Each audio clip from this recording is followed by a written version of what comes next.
Comme je l'annonçais précédemment, maintenant que vous avez essayé de compléter la carte d'identité du document, donc de réaliser la critique externe, eh bien, il convient d'aller un peu plus loin et donc de passer à la critique interne du document. Cette critique interne, elle correspond véritablement à un exercice d'interprétation. La seule chose, c'est que pour faire une interprétation, nous devons élargir nos connaissances, nous devons nous renseigner sur davantage d'informations et en plus, les exercices qui suivent, en plus de nous donner des clés pour pouvoir interpréter ce document, certains exercices vont nous permettre de corriger ou de modifier les réponses que nous avons récoltées lors de la création de la carte d'identité du document.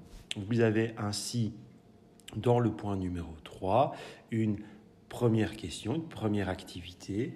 Vous retrouvez en annexe 4 artistes qui sont présentés avec leur réalisation et parmi ces 4 artistes, vous avez l'auteur de notre affiche. Si vous prenez tout particulièrement l'artiste numéro 3, vous retrouvez une brève bibliographie d'Hermann Richir.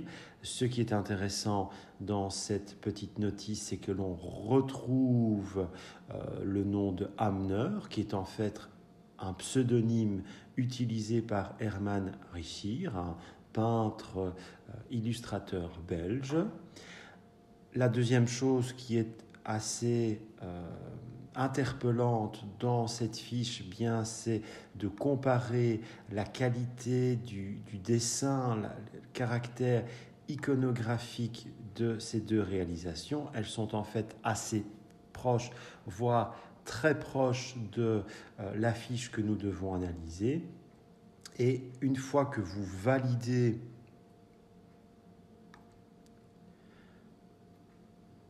la personne d'Hermann Richir comme l'auteur de votre affiche, eh bien, vous avez en plus des repères de temps, vous avez en plus des dates qui apparaissent. Donc, si c'est bien Hermann Richir, l'auteur de notre affiche, eh bien, nous savons déjà que cette affiche, elle a obligatoirement été réalisée du vivant de son auteur entre 1866 et 1914, deuxième partie du XIXe siècle et première partie du XXe siècle.